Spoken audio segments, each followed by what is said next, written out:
आम चोर चुड़ैल। गर्मी के दिनों में रमा यूके से अपनी पढ़ाई पूरी करके अपने गांव वापस आती है। कैसी हो बेटा, कैसा रहा सफर? मैं और तेरे बाबा तुझे देखने को तरस रहे थे। मैं बिल्कुल ठीक हूँ माँ, आप लोग अपना बताओ। इतने दिनों बाद अपने गांव आकर बहुत अच्छा लग रहा है। बहुत हल्का महसूस कर रही हूँ यहाँ पर। तुझे देखकर मेरे मन को भी ठंडक मिल गई बेटा। अरे अब माँ बेटी बातें ही करती रहोगी या इसे कुछ खाने को भी दोगी? अरे इतने दूर से आई है, भूख लगी होगी। हाँ माँ, बहुत जोरों की भूख लगी है। मैं मुंह हाथ धोकर आती हूँ तो जल्दी से खाना लगा दे। सविता रमा को खाना देती है और उसके पास ही बैठ जाती है।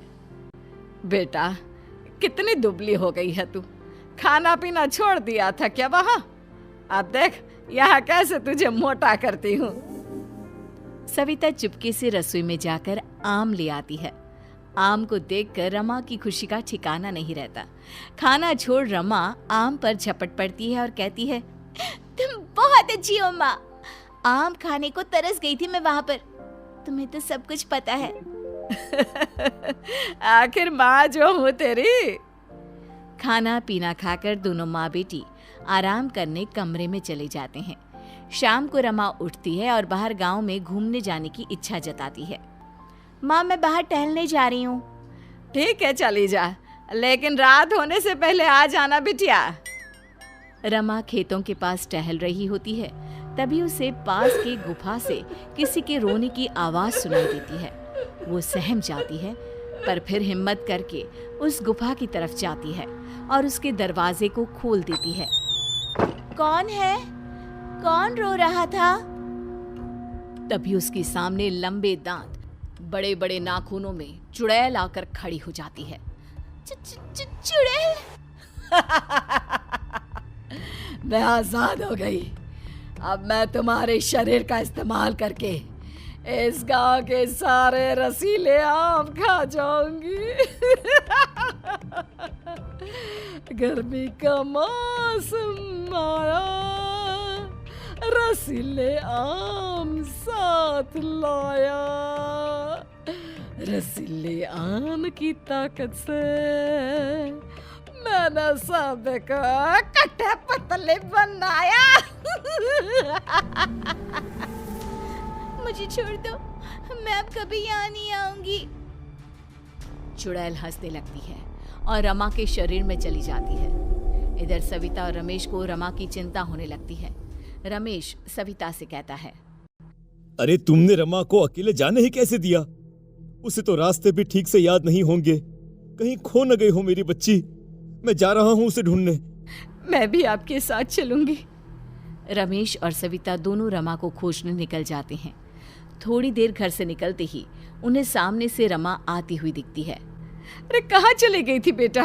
हम लोग इतना परेशान हो रहे थे। माँ मैं बिल्कुल ठीक हूँ, क्यों फिक्र कर रही हो आप इतना? रमेश और सविता रमा को लेकर घर चले जाते हैं। थोड़ी देर बाद सविता रमा को खाना देती है। तभी रमा की नज़र उसके आंगन में पड़े आम पर पड़ जाती है। आम को देखकर रमा के अंदर बैठी चुड़ैल खुद को रोक नहीं पाती और आंगन की ओर दौड़ जाती है और आमों पर टूट पड़ती है। खा जाऊंगी, आज मैं सारे आम खा जाऊंगी। बहुत दिनों से खाया नहीं है। ये सब देखकर सविता को बहुत अजीब लगता है और वो रमेश से कहती है, रमा में तुम्हें बदलाव नहीं लग रहा? किस तरह से आम खा रही है? पहले तो कभी ऐसा नहीं किया इसने। अब तुम कुछ ज्यादा ही सोच रही हो। अरे बच्ची है, इतने दिनों से आम नहीं देखे हैं तो मन चला गया होगा। सविता को भी लगता है कि इतने दिनों से आम देखा नहीं है, इसीलिए शायद रमा ऐसा कर रही है। रात को सभी सो जाते हैं तो रमा के अंदर बैठी चुड़ैल उसके शरीर से बाहर निकलती है और गांव के घरों से आम चुरा चुरा कर उसी गुफा के अंदर जमा कर देती है। और दिन होते ही वो रमा के शरीर में वापस प्रवेश कर जाती है। अगली सुबह उठते ही सविता को हल्ले की आवाज आने लगती है। वो बाहर देखती है तो उसकी पड़ोसन कह रही होती है, मेरे घर से सारे आम चोरी हो गए हैं। आग लगे उसे जिसने चुराए हैं। अरे मेरे घर से भी आम गायब है। ऐसा कैसे हो सकता है? कहीं कोई आम की चोरी तो नहीं कर रहा? मोहल्ले में डर का माहौल छा जाता है। उधर रमा देर तक सो रही होती है, जिसे सविता उठाने जाती है। अरे जल्दी से उठकर नहा धो ले बेटा, मैंने आज तेरी पसंद की खीर पूरी बनाए हैं। रमा नहा धोकर खाने की मेज पर आती है। खाने में आम ना देखकर रमा चिल्लाने लगती है। आम कहाँ है? आम बिना आम के भी कोई खाना होता है क्या?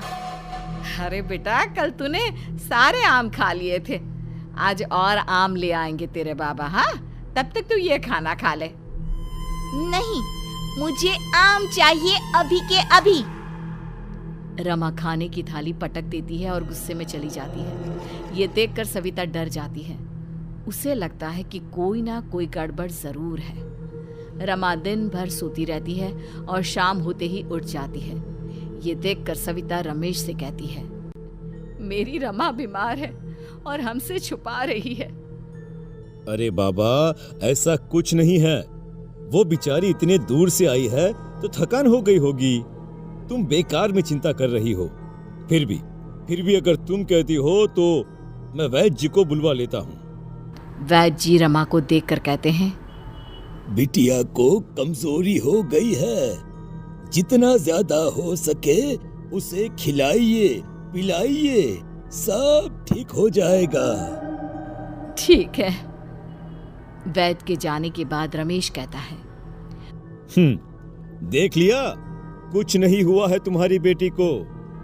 रोज की तरह रात में सबके सोने के बाद चुड़ैल रमा के शरीर से बाहर निकलती है और फिर से आम की चोरी में लग जाती है और गाती है, गर्मी का मौसम आया, मीठे रसीले आम लाया, रसीले आम को मैं चुराऊंगी और पूरे गांव पर राज करूंगी। चुड़ैल की आवाज सुनकर खेत में सोया मोहन उठ जाता है और चुड़ैल का पीछा करने लगता है। पीछा करते करते मोहन गुफा तक पहुंच जाता है। चुड़ैल झटके से पलटती है और जोर जोर से हंसने लगती है। चुड़ैल, हाय दैया, अरे मैं मर गया, मैं क्या करूं? अब तेरा क्या होगा कालिया, तो गया।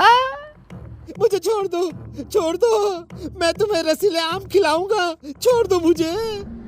इस गुफा से छूटने के बाद मैं खुद ही आम खा लूंगी। चुड़ैल मोहन को गुफा में बंद कर देती है।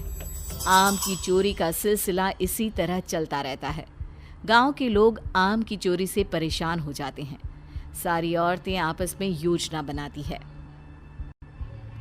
अब हम आम को अपनी अपनी रसोई के बाहर किसी ऊंची जगह पर रख देंगे और रात भर देखेंगे कि कौन आम की चोरी कर रहा है।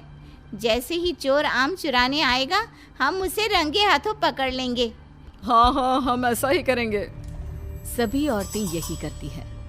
रात में चुड़ैल को देखकर औरतों के पसीने छूट जाते हैं और सुबह होते ही पूरे गांव के लोगों को पता चल जाता है कि आम कोई चोर नहीं, चुड़ैल चुराती है। सब सरपंच के पास पहुंच जाते हैं और उसे सब कुछ बता देते हैं। क्या कह रहे हैं आप लोग? अगर आपकी बातें सच हैं, तो इसका मतलब वो चुड़ैल वापस आ गई है, लेकिन उसे खोला किसने? कौन चुड़ैल? अरे, बरसों पहले एक चुड़ैल इस गांव में आई थी। उसने हमारे नाक में दम कर रखा था। बड़ी मुश्किल से एक पहुंचे हुए तांत्रिक ने उसे गुफा में बंद कर दिया था। अब उन्हीं का सहारा है। गांव वाले उस तांत्रिक को ढूंढते हैं, लेकिन वो कहीं नहीं मिलता। सब निराश होकर बैठ जाते हैं। फिर रमेश कहता है, अगर चुड़ैल को वापस उस गुफा के अंदर बंद कर दिया तो हम सब बच सकते हैं। अरे हाँ, लेकिन उस चुड़ैल को बंद करेगा कौन? मैं बंद करूंगा उसे। सब अपने अपने घर चले जाते हैं। रमेश घर जाता है तो देखता है कि रमा चुड़ैल के सामने रो रही है। मुझे बख्श दो, मेरे शरीर का इस्तेमाल मत करो। मुझे दिन भर तुम्हारे कारण नींद आती रहती है। मैं कमजोर हो गई हूँ। ये सब तो तुम्हें झेलना ही होगा। तुमने जो मुझे छिड़ाया है, मीठे रसीले आम, आज फिर रात में आ रही हूँ। चुड़ैल रमा के शरीर में प्रवेश कर जाती है। ये सब रमेश अपनी आंखों से देख लेता है और उसकी आंखों में पानी आ जाता है। तू चिंता मत कर मेरी बेटी, मैं तुझे जल्द ही बचा लूंगा। रात को जब चुड़ैल गाते हुए सबके घरों से आम चुराती है, रमेश गुफा में जाकर मोहन को छुड़ा देता है और फिर मोहन और रमेश गुफा के बाहर छुप जाते हैं। जैसे ही चुड़ैल आम लेकर गुफा में जाती है, रमेश और मोहन बाहर से गुफा को बंद कर देते हैं और चुड़ैल चिल्लाती रह जाती है। चुड़ैल के बंद होने से गांव में खुशियां वापस आ जाती है और रमा भी चुड़ैल के आतंक से मुक्त हो जाती है।